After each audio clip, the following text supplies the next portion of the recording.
All right, good afternoon. Good to have you all here with me this afternoon. Has your day been as crazy and hectic as mine? Give me a nod or a shake. No, Kevin, you're lucky. Every educator that I talk to lately says that this year is even more stressful than last year. So I hope that you're finding some space in your day to take a deep breath and to let it out now and then. I'm trying to do the same.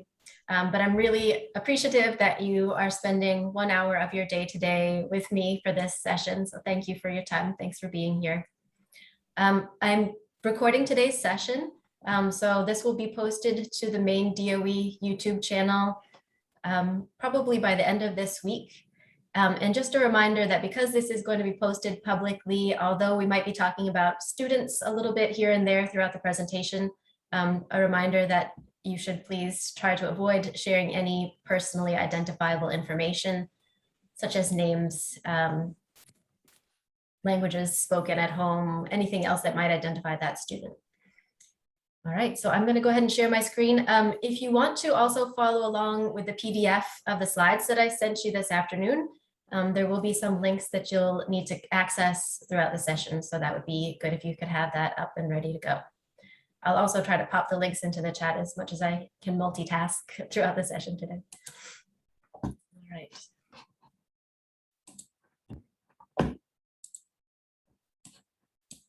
Okay, so you see my screen, right? Wonderful.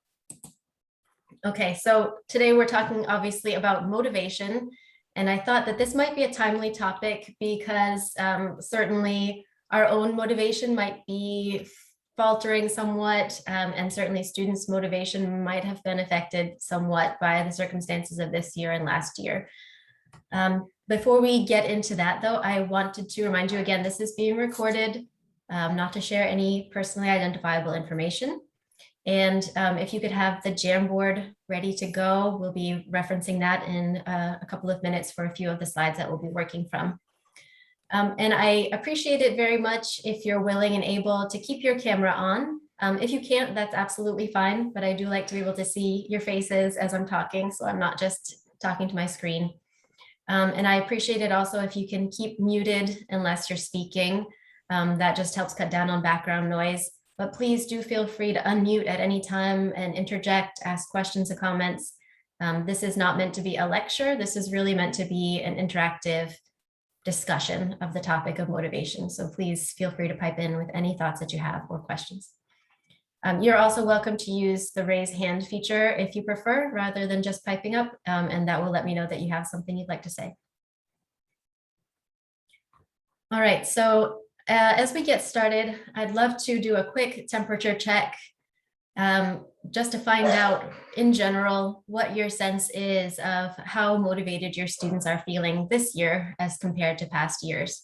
So if you could just quickly enter in the chat, if we're using 0 to 100%, where would you estimate the average of your students' motivation level to be right now?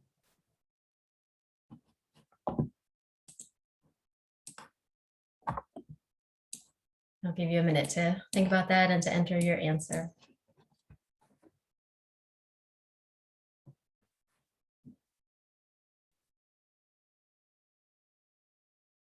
80%, that's pretty high. And I think probably, Stephanie, people are sharing that sentiment that generally they're happy to be back in regular in-person school, but 50% motivated to do their work.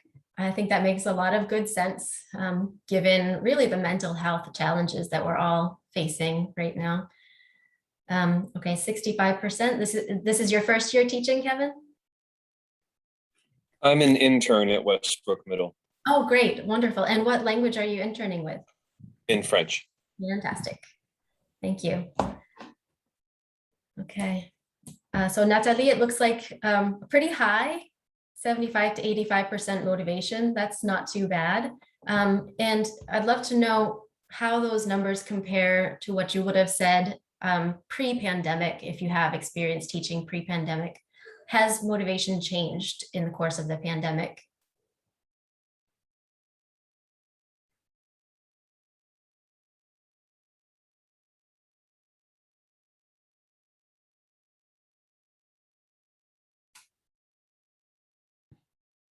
Do you want us to just speak up? Yeah, please go ahead. Thank you. I would say so much. It's not so much the students that we have in class, because I think the ones we have, for me anyway, in French at the high school, usually the ones that I have are they decided to stay, so they're going to be pretty motivated. They might not be wanting to do as much as the workload, you know, as they used to with the past years because of what happened last year. But the ones that have decided to stay, especially in the higher levels, they're pretty motivated. I mean, you know, I feel pretty good about that. It's more the students that have just decided to just drop a language. They don't want to do a language anymore because they're deciding they want 1 or 2 study halls, or they're just going to do 2 years of the language because, you know, it's just stressful times and I don't have to take a language. And so Yeah. They're deciding to drop the class, and students that have been really, really good language students. And that's what's disappointing. So that's where I see the lack of motivation is more in that aspect. That makes a lot of sense. I really can't imagine being a student beginning a study of a language during the pandemic and how that experience might have felt. Yeah. So it'd be hard for them to kind of see the finish line or have a good sense of where they can get if they started during a time of complete remote learning. I have a girl this year in French 1, and last year she was doing French 1 remotely. And not with me, with another teacher at the school, another French teacher. And when I realized she was repeating French 1, and she said, yes, it didn't work for me remotely to just start a language and no talking, no practice, nothing. So it's a world of difference, of course. I can understand. Yeah. I mean, I think there's no language teacher, honestly, in the world whose strategies and skills for remote teaching can overcome the nature of language learning as a face-to-face human interaction. We all know and understand that the languages are best learned in a social setting where you can speak with one another and read each other's body language and use context of what's around you. So without all of those things at their disposal, I'm sure it would be very demotivating. And I can understand why some students might feel this isn't for me. If that's their first and only experience of it, that's really unfortunate. Yeah. Yeah. And then thinking about your own selves as language teachers, it would be very normal and expected if your own motivation to teach has taken a little bit of a hit. So if you're feeling that way, I won't ask you to out yourselves, but it's completely normal, I think, that we would all be experiencing a little bit of a dip in our own motivation to teach a language or to teach anything else. And I think we just have to kind of be merciful with ourselves in recognizing that we are dealing with some utterly unique circumstances that are testing all of our mental health and pushing us to the limit in lots of ways. So if you're feeling this year like, oh gosh, I don't have the energy to put towards my classes today, I just encourage you to be as merciful with yourselves as you possibly can be. All right, so I'd like to, since we have such a small group right now, we may have a couple other people joining us. I was planning to break into partners, but I think we can just remain whole group and have a little conversation here. So without naming names, of course, no PII, if you could just take a moment and think about 1 or 2 of your most successful students that you've worked with over the years, or for you, Kevin, if you can think of other learning experiences you might have had, students who have been learning languages, maybe even in classes where you were learning French. If you can think about those who have been really successful, and take a moment and consider, what do you think contributed to that success in terms of the factors involved? And what motivated or motivates their language learning? So I'll open the floor to anyone who wants to think of a specific student and kind of talk about that student's success.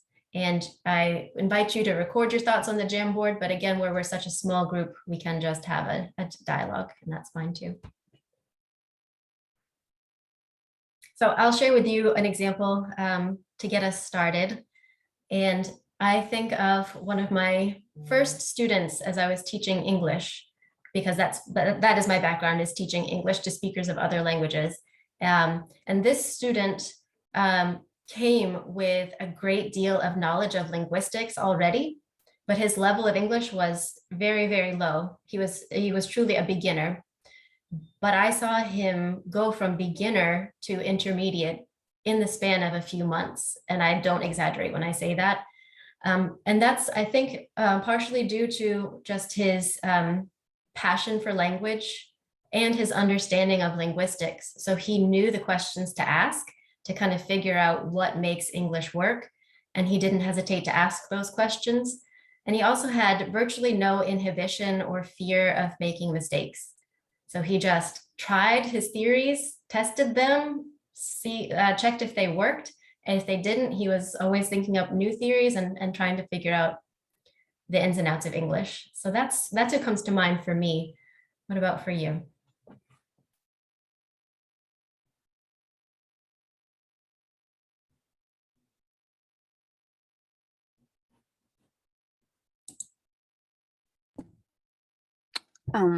I'm not a teacher yet. I'm interning, so I'm just learning all the things, but I have teaching experience, teaching and tutoring German and English as another language. And I must say that the motivation is similar to what you have just said. And the other thing is the age. I think the age really is a key factor in how motivated students are. I mean, I learned English in Germany, and so just observing my students, I really think that the different age groups have different reasons why they want to learn English. Yeah, that's what I would say. Yeah, I found that to be true as well, that older learners tend to have a more concrete, tangible reason for learning the new language. And younger learners, it may be more theoretical or just a dream or an idea that they have, but not something that they can point to as clearly necessarily. That's not always true, of course.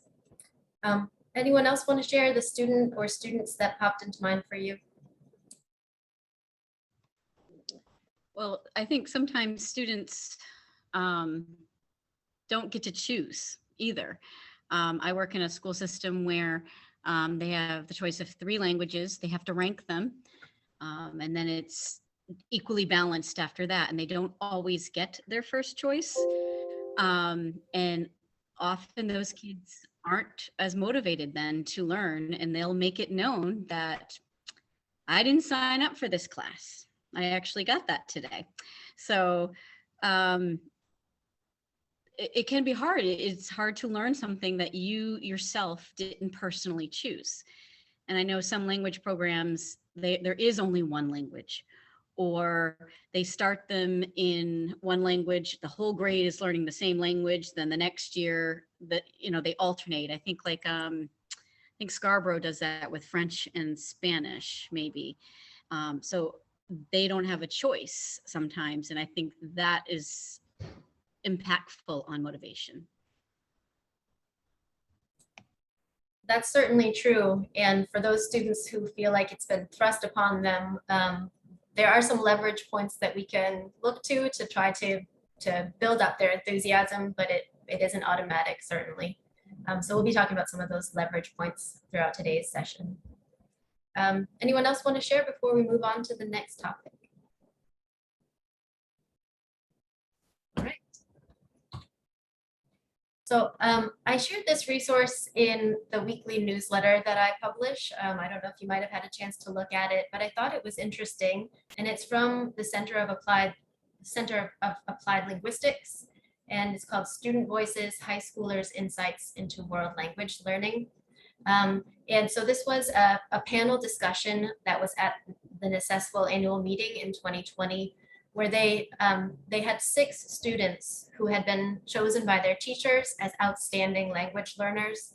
So these are not a cross section of all different student types. These are outstanding students. So I think the responses they give are certainly going to be different from maybe some of our typical students that we actually have in our classes. Yet I think there are still some insights to be gleaned from what they shared. So a lot of times when advertising a world language program, there's a lot of focus put on the economic benefit and the job opportunities that a student may have in the future because of having those language skills. And that's certainly true. However, what these 6 students reiterated again and again as motivating them was not that promise of job opportunities down the line. It was really the connections, the human connections that they could make through learning that language. So I think that's important to keep in mind, that we all hunger for human connection, and language is such a remarkable opportunity to receive that connection and to build that connection, that's something I would try to leverage as much as possible. Yes, so the link, Stephanie, is right there in the title of the slide where student voices is underlined. That is the link. Yep. Thanks for asking that. So as I said, connection, including a desire to engage with speakers of the target language in a variety of different settings and through a variety of means. So some of them talked about specific people that they know in their day-to-day lives who speak the target language, and how exciting it was for them to be able to share that with those people. They also talked about nannies, which may not be something that we here in Maine would frequently be able to cite as a motivator. But really, I think that just speaks to the value of having even one person who is a target language speaker to be able to interact with, and how that changes the meaningfulness of studying a language. The students also talked quite a bit about how exciting it was for them to study something that was so different, and that kind of broke them out of the norm and allowed them to learn about a different way of thinking, a different lifestyle, different worldview, and how much they appreciated that. And then finally, they talked about the enthusiasm of their teacher and what an impact that had on their motivation, their desire to learn the language. So on the next slide, I pulled out just a few quotes from these students on the panel, and I invite you to spend a couple of minutes looking at those and considering how you think these responses might be the same or might be different from what your own students would say about their motivation to learn a language. So maybe it would be more efficient if we looked at them one by one together, and I'll be happy to read them because they're kind of small on your slide. So the first one says, I want to get to that level. He really inspired me to learn German and Spanish. He makes videos of things like learning as much Spanish as I can in 26 days, or rap songs in German that I really enjoy. And that introduces you to the culture and language, and you can pick up words from his videos. Can you imagine one of your students saying a similar thing? Or not? How much of a role do you think social media does play in your students' interest in learning a language? Stephanie saying a lot. Yeah. It certainly seems like for this generation of kids that's a huge motivator, and that's a big portion of their interaction with each other. And certainly during the times of the pandemic, when we're having to isolate and social distance as much as possible, social media has taken an even larger place in their lives. So that's something we can leverage with our awareness of that. Then the next one says, I never knew anyone who took Mandarin, and I didn't think I'd ever get to take it. It's something I've always been interested in. It's so foreign to me. What drew me to Chinese is that it's such a widely spoken language. I think it's second only to English in terms of the number of speakers. I wanted to connect myself to the world, and that seemed like the way to go. Once I started learning, I made friends from China at my school because we have a large number of Chinese students here. So do you see that as similar or dissimilar to what your students might say?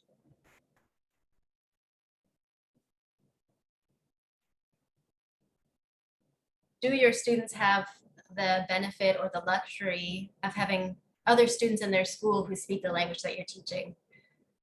No, oftentimes not in the state of Maine. This is not something that is common, unfortunately. Maybe in some isolated pockets, we might have situations like that, but for the most part, this is not super common. I think that's gradually changing, where we have many new immigrants coming to the state, especially French speakers. There are not a great deal of Spanish-speaking immigrants coming to Maine these days, but that could also change. But certainly for French, you may find yourself in a school where there are students who speak French at home or speak French as their primary language. And certainly in Northern Maine, that's still prevalent. All right, and then the top right, we have, personally, I really like people from other countries. My tour guide in Costa Rica really had an impact on me. It's interesting because they kind of have a different perspective of your country that your teacher wouldn't have otherwise. He said, hey, look, you think you have the greatest country? No, no, no, no, no. You guys are way too fast paced. You don't take time to enjoy life. Look how we do it down in Costa Rica. Come on. There are other places that are just as good, if not better. And I thought, yeah, you're right. I kind of forget that I'm patriotic. And I remembered, yeah, there are other places that do it good too. So this student is talking about a travel experience. Would your students typically have access to a travel experience like that where they could use their language skills?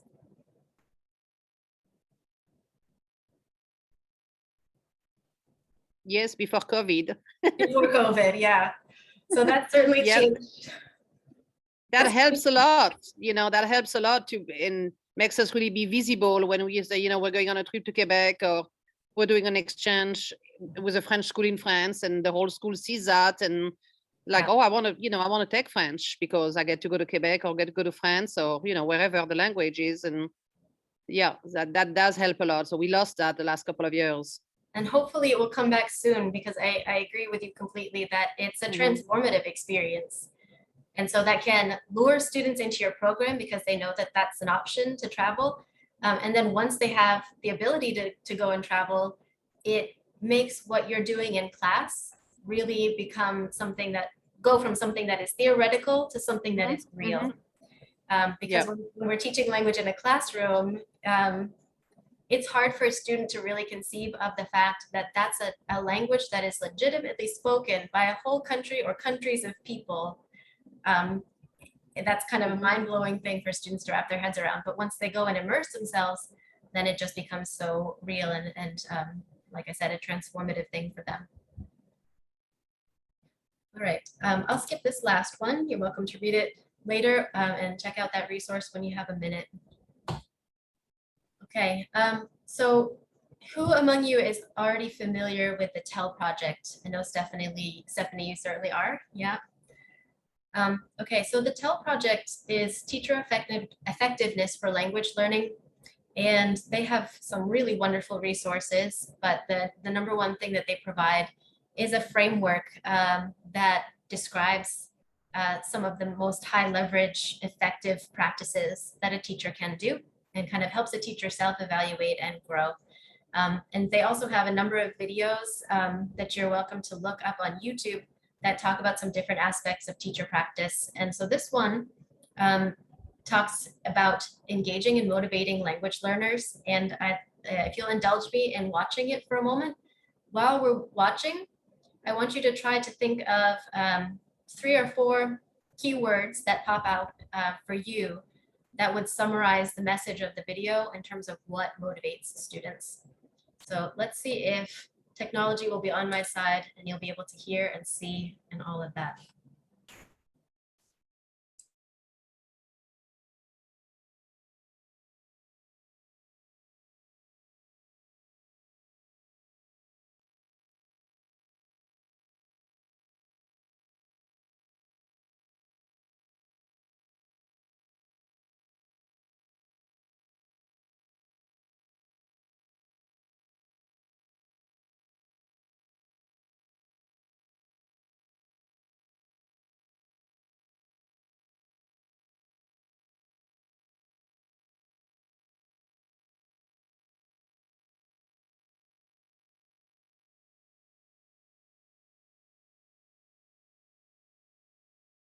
Doing something with language.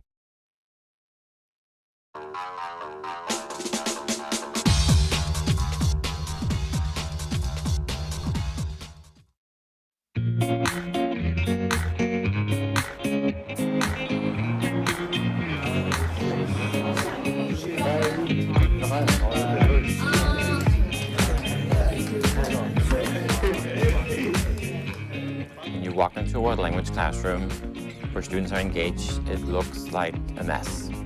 In a really good classroom, I can't even see the teacher because the teacher is engaged in some conversation or huddling down with the students, talking to them. But I see students who are doing something. They're doing something with language.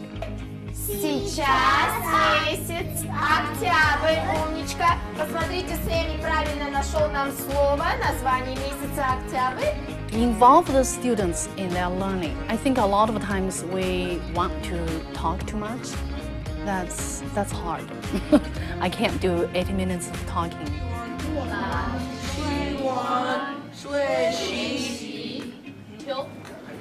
医院对一直说打篮球，打篮球，打篮球，打篮球，打篮球。 The way she teaches is she makes it fun. If the teacher is engaged, if the teacher is focused, if the teacher is planning meaningful lessons, that tells the students that the teacher cares about them, cares about their learning, wants them to be successful, wants them to succeed, and will do anything that they can to help them. When is the peak period to teach new material? When is it going to be pretty natural for the kids to need a brain break? When is there going to be a natural time where attention starts to wane? So that's a great time to engage kids in some sort of activity. Pair work and small group work provide a wonderful opportunity for kids to practice language.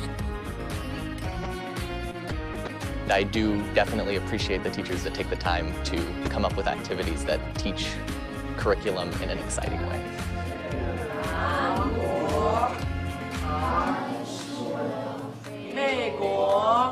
今天下大雨，大雨。今天下小雨。 We need to think outside of the box, and we need to get away from a one-type methodology or I'm going to rely on the textbook and I'm going to rely on those grammar worksheets because they're comfortable to me. Kids so often are trapped in desks all day in other classrooms and don't really get to move until it's time for classes to change. 高尔夫球，打保龄球。好。If they are moving around and saying the words and actually playing the sports in their imaginations, I found I can teach them a lot more stuff in a very short amount of time. I kind of find myself a lot of times as being an actress or just really jumping around and making sure that if I'm alive, you know, I'm alert, they'll be alert and they'll be with me. I want them to be part of this activity as well. They get to move around, they get to move their hands, their emotions, eyes, facial expressions. That way, I think that they can internalize the learning. Еще что у нас есть? Нос. У нас, конечно, есть нос. Еще. И ступни. Не забудь, как называются они. Молодец. Что у нас еще есть в нашем теле? Уши, конечно, у нас есть. You just make the class come alive, and that's what happened with the teachers that I loved and enjoyed, is that they made the culture and the country and the people and the language that we were learning come alive and showed me how I can use it. Avery, сколько теперь лет? Мне 6 лет. Сколько тебе лет? Мне 6 лет. A really important part of any language learning is being able to excite your students about that language, is make sure that they are enjoying learning the language.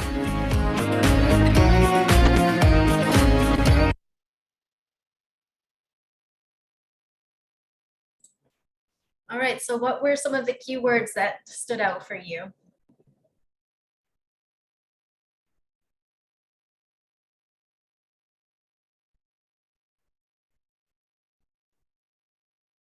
Nadine? Meaningful lessons. I know there are 2 words, but That's okay, that's fine. Meaningful, absolutely. What else? Movement. Yeah, I think in all of the shots that they showed us, there might have been 1 or 2 times when students were sitting at a desk. Otherwise, they were up and around and doing all kinds of different things. What else?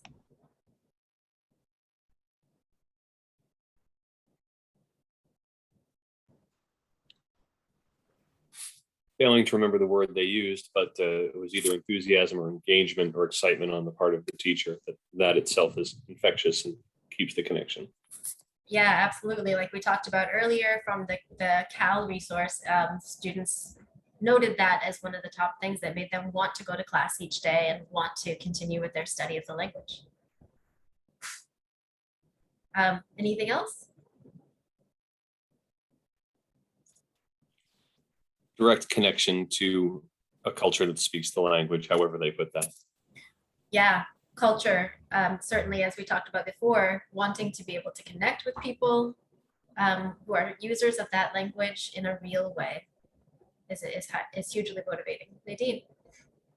Fun and thinking outside the box. Mm-hmm. Can you say a little bit more about that? I just thought it was really cute how they used puppets to engage. You know, it seemed like, I don't know how to explain it, but it's almost like they were able to hide behind someone else. They actually didn't have to do the talking. Yeah. And the outside of the box, I can only imagine, I'm not sure, just not using textbooks and boring material, but using authentic material, for example. Yeah, they talked about trying to kind of get away from the textbook as the source of ideas for instruction. And I think that notion can be a little sensitive for people because especially in a context like Maine, where not all of us are native speakers of the language that we're teaching, the textbook is a source of comfort. It gives us correct language, it gives us examples that we know we can use, and we can rely on that rather than maybe putting ourselves out there in a little bit of a vulnerable way when that language is not necessarily our mother tongue. Go ahead, Nadine. I learned Russian from 5th grade on all the way through college, and the one memory I have is just that traditional textbook teaching method, and I don't know how much actually stuck. It wasn't until I was able to study in Russia that I was able to make that connection, and so I can relate to how the textbook can be so demotivating and wanting to learn a language. Yeah. Well, I think there's a balance and there's a place for everything, right? So I'll share with you, I've had lots of different language learning experiences in many different contexts. So I learned French in school, starting in 5th grade all the way through college. I learned German in college and by studying abroad. And I've tried to learn a little bit of Spanish, and I took an adult education class in Spanish. And not to shame anyone, I hope that this teacher isn't watching this video, but the teacher's method was to have us complete a chapter of the textbook each week, and then we would go over the answers to the textbook in class. And that was all that we did for the entire course. So needless to say, that was not very motivating for me. And I brought a lot of natural motivation because I enjoy and love learning languages, but I can imagine for someone who doesn't have that love of learning, how quickly that person would shut down at a learning experience like that. And I don't think that that's standard practice for teachers in the state of Maine, but that certainly is still something that people have to kind of gradually break away from and get a little more creative, which is also a big ask, because if you have 6 preps to do, then that textbook provides you with some structure to work from and not having to come up with everything on your own. And that's absolutely fine. But I think just spicing it up with some activities that you come up with yourself, that you base on students' interests, because you know those people who are sitting in front of you at the desk. And for me, the word that stood out the most in this video was fun. It just seemed like they were really having so much fun. And that speaks to me because I've always thought of language learning as a kind of game. And for me, it's the most fun game that you could possibly do. And it just so happens that it's also super useful. But for me, it's just a whole lot of fun to learn language. And why shouldn't it be? because as language teachers, we can literally do anything with our students. As long as they are hearing and speaking and using language, we're teaching language. So there's no reason that we can't do it with something that is also fun at the same time. Any last thoughts about the video?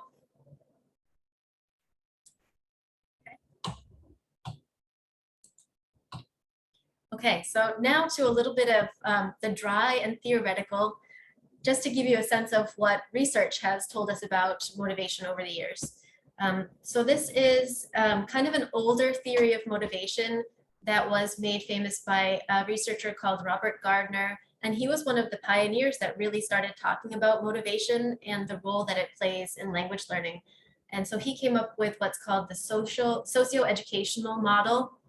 And as you can see in this model, ability and motivation are framed as the two main contributing factors to language achievement.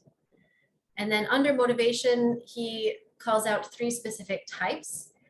So I'll start at the bottom and go up. Instrumentality, meaning wanting to learn that language because it will be a tool for you. It will be a means to an end. So an example of that would be if you want to get a job that requires bilingual or multilingual skills. That would be an example of instrumentality. And then you have integrativeness. So that's pointing to what we've talked about so much already today in terms of a student's desire to understand and successfully interact with members of the target language culture and to know that culture and to somehow be part of it. And just a quick note about that, a criticism of this theory was that integrativeness might be a person's desire to become a member of the target language culture and to sort of let go of their original identity and take on a new identity. And that's not how we think about integrativeness now. We think about it as just the desire to successfully navigate and understand and interact with members of that culture. And then attitudes to learning situation. And I think this has a lot to do with what we were just talking about in terms of excitement and fun and the enthusiasm of the teacher. And also, Stephanie, what you mentioned earlier with whether it's the student's choice to be learning the language or not, that all has an impact on their attitude to the learning situation. And then over here on the right, we have language anxiety. And you can see arrows pointing in both directions between language anxiety and language achievement. What would you say those arrows going in two directions are meant to indicate to us? Do you have thoughts about that?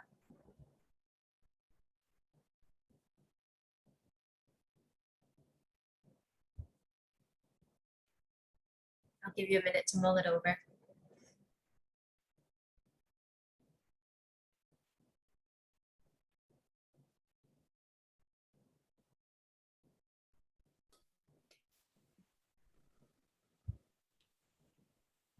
Do you want us to just speak up? Please, yeah, please feel free. I find my seventh graders are particularly eager and excited to learn. They don't seem to have the anxiety. And then all of a sudden, come eighth grade, because I loop with my students over that summer, this anxiety, about knowing that high school is the next year and that you need to complete, seventh and eighth grade to get into level 2. Then all of a sudden there's all this anxiety about, achieving and getting it right. Versus when they first start in seventh grade as this is fun, like doesn't matter if I'm right or wrong, I'm just having fun. Yeah, that makes a lot of sense, that perfectionism and desire to do things right can have a facilitative effect and can also have a debilitative effect. And I can say that from experience. I tend to be a little bit of a perfectionist in language learning. And that's not always a good thing, because then you are so harsh on yourself, and instead of just enjoying the experience, you put a lot of pressure. So students certainly do that too. That's me. And Natalie will attest to this. I'm fine in my classroom in front of my students speaking French. You put me at a conference or with a colleague that I know that speaks French, I don't even initiate because of that anxiety of being judged, and Yeah. you know, you're a teacher and you're still making mistakes, or you don't know that word. So I can see both sides of that. Yeah. Yeah.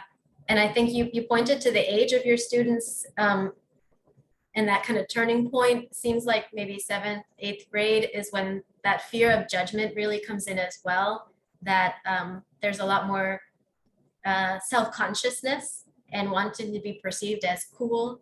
And when you're learning a language, it's pretty hard to sound cool because you know you're not necessarily good at it yet. You are in the early stages of acquiring a language, and you're going to make mistakes and not sound like a native speaker, quote unquote. It's a very vulnerable experience, and there's so much that's already vulnerable about being a 7th or 8th grader, that language learning is just another level at that vulnerability that can certainly cause anxiety.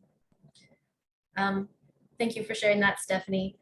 Anyone have thoughts about why the arrow is going both ways? So we understand the effect that language learning might have potentially on achievement. Go ahead, Kevin. Oh, I was just imagining confronting the anxiety, performing, being past it, feeling more accomplished. Yes, exactly. So there's that interplay that when you have a successful experience, it can reduce your anxiety and increase your achievement. Your anxiety can also actually, as we said a moment ago, be facilitative in that it makes you work harder because you want to avoid that judgment or negative performance. So you put as much into it as you can to avoid that experience. So there's an interplay. They influence each other. So is there anything in this model that you would contest? Would you add anything? Would you take anything out, or would you represent anything differently in the way that this is presented?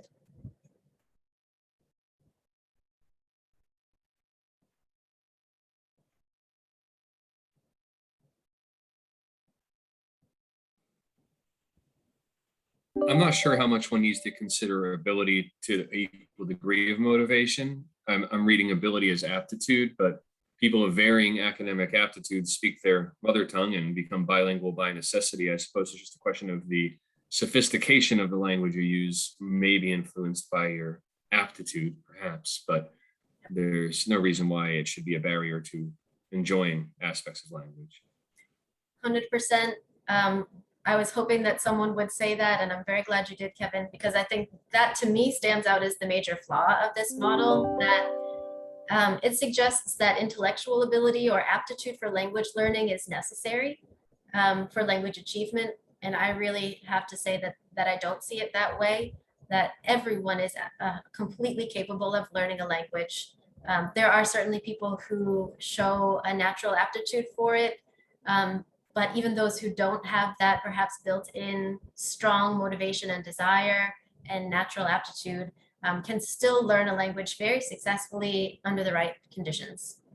And as you pointed to, Kevin, there are people all around the world who become multilingual because of the environment that they're in, and it's a just absolutely normal part of their lives, and it's an expectation and a given.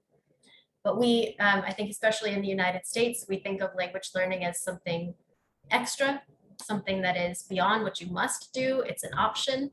And so therefore, maybe that idea that ability has a role in it is a little more prevalent here than it might be in other parts of the world. Any other thoughts about this model? Okay, then I'll quickly tell you about it. We only have about 14 minutes, so I might go a little more quickly through the last slides, but another really key researcher in the field of motivation in language learning is Zoltan Dornier. And he came up with this idea of the L2 motivational self system. And in that model, he talks about the ideal L2 self. So L2 meaning second language. So essentially what he's saying is that supporting our students to really envision themselves in the future as successful users of that language can be enormously motivating for them.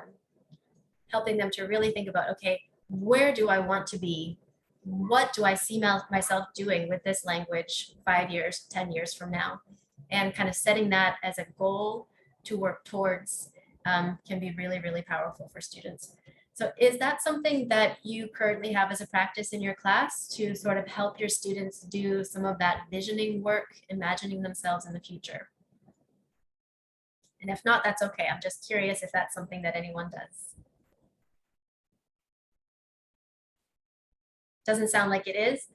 So it's something you might think about, especially towards the beginning of a course as students are trying to find that motivation, helping them identify something that is meaningful to them, what their vision of success in the future looks like, in terms of using that language in a real way, in a practical way in the future. So some ways that you can help students do that visioning work include finding out who your students are and what they're interested in. And I think you and only you know your students that way. So I can't possibly tell you what their interests or motivations might be, but you have great opportunity in a language class to draw that out of them. And there are lots of different ways you can do that and different kinds of activities where you can really find out who they are and what makes them tick. Showing students examples of success.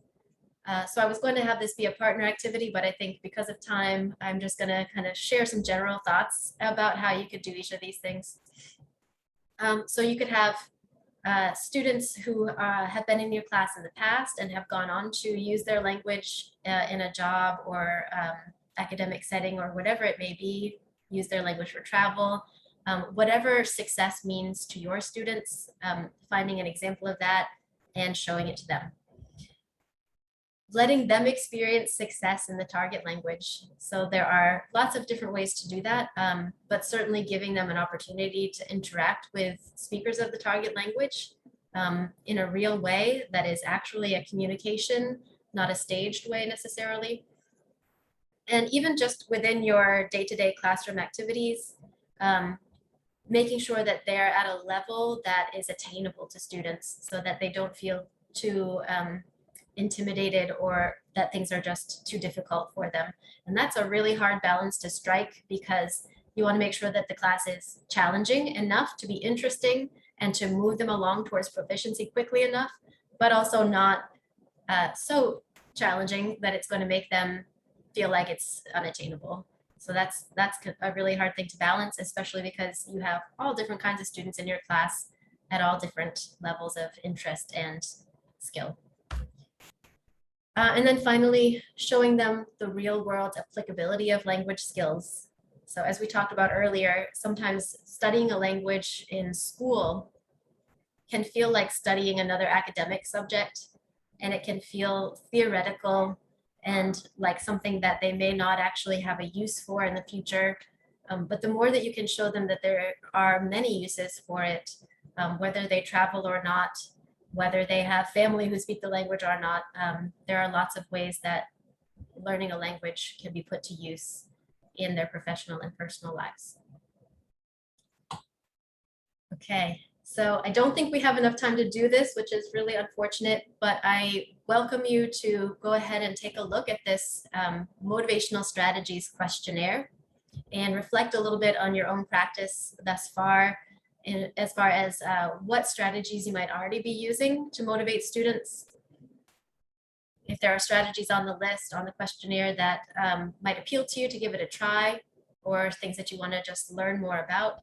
And as you take a look at the questionnaire, if you want a thought partner to talk about how you might apply any of those strategies, I welcome you to always pick up the phone and give me a call. I'm happy to talk with you about any of them. I will note that this survey or questionnaire was produced by Dornier, who was the researcher we talked about just a moment ago. But if you look at the original as compared to the adapted version that I put together, you'll see there are about 48 strategies in the original, and I think 34 in the adapted version. So I cut out some that felt a little bit antiquated. I also changed some language because it seems, although this was published in 2007, it seems that this is a little bit of an older approach. So please, if you have a chance to look at the questionnaire, I'd love to hear your reflections on it. I did also want to make sure to point to our world readiness standards for language learning. And a lot of what we've talked about today is that integrativeness as a motivating factor for students and our world readiness standards for learning languages already have a built-in expectation of kind of encouraging that integrative motivation. I would say that all of the standards have that built into them, but in particular, the cultures and communities goal areas are a great source of support for encouraging a student's integrative motivation.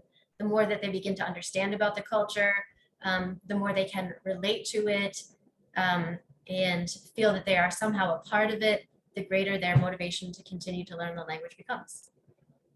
And then communities. And this can be one of the more challenging goal areas to meet depending on where you are and what resources you might have around you for the language that you are teaching.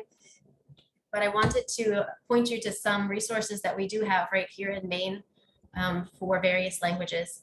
And on the left of this slide, this is some data that the Maine Department of Education collects on the languages that are spoken by families across the state of Maine. Note that these are languages reported by students' families when students are English learners. So this is not all students in the state. This is only those students who are English learners.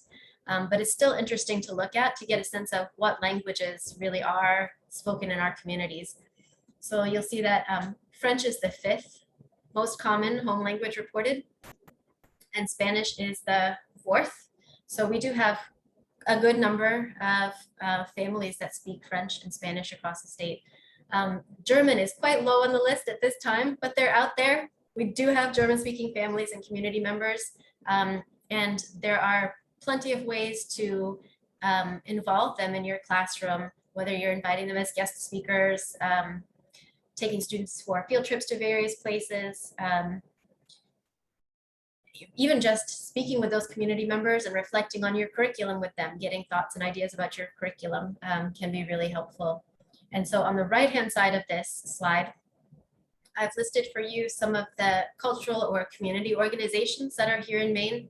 This is not an exhaustive list, but if you click on the heading where it says immigrant/cultural community organizations, that takes you to the Maine Immigrant Rights Coalition, which has collected the majority of such organizations in the state and linked to them for you.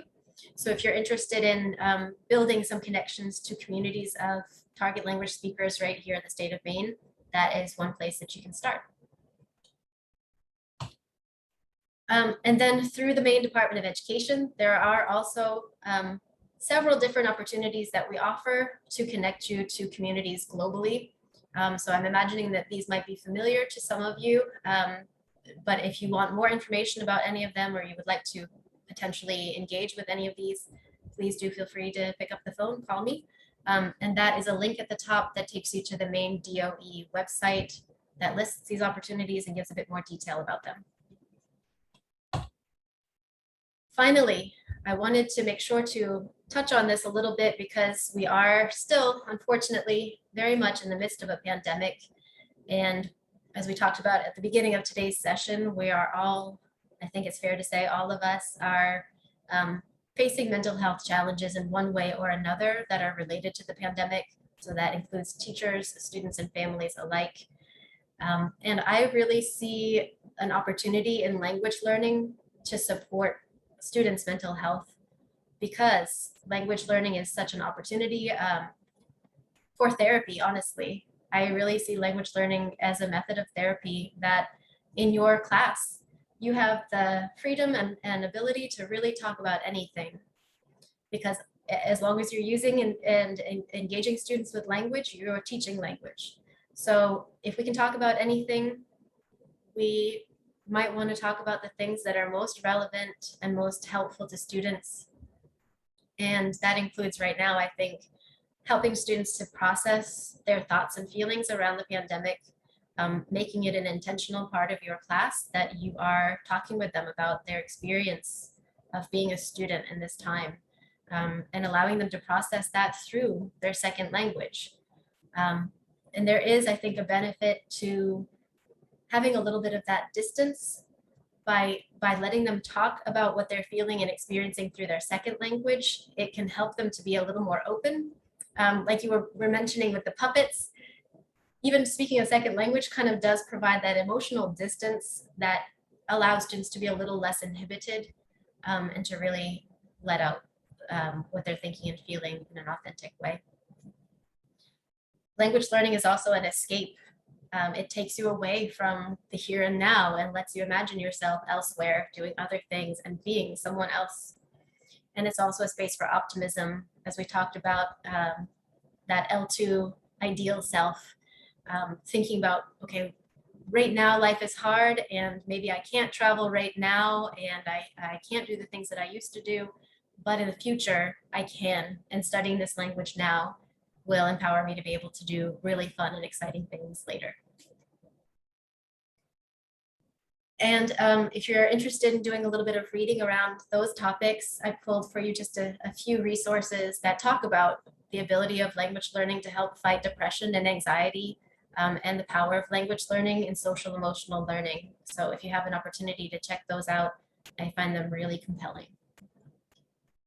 And then finally, here are some of the studies from Gardner and Dornier, if you're interested in doing a little academic reading. And last, I would greatly appreciate it if you would take a couple of minutes and fill out this quick contact hour certificate request form. And it's a request form and an evaluation in one. So I'm very happy to hear any feedback that you have about today's session, anything that you'd like me to do more of or differently next time. Please do feel free to share that, and I'll be happy to send along a contact hour certificate if you would like. So that's everything. I apologize that we didn't get time to dig into all of the activities. I always plan too much and don't have enough time. I'm sure you've never faced that before. But I again want to tell you, I really appreciate you taking the time to be here. I hope that you felt that this was a good use of your time. If you didn't, please do let me know, and I'm happy to hear any thoughts that you have about how to make it more useful next time. And I wish you a great rest of your day. Thank you so much for being here.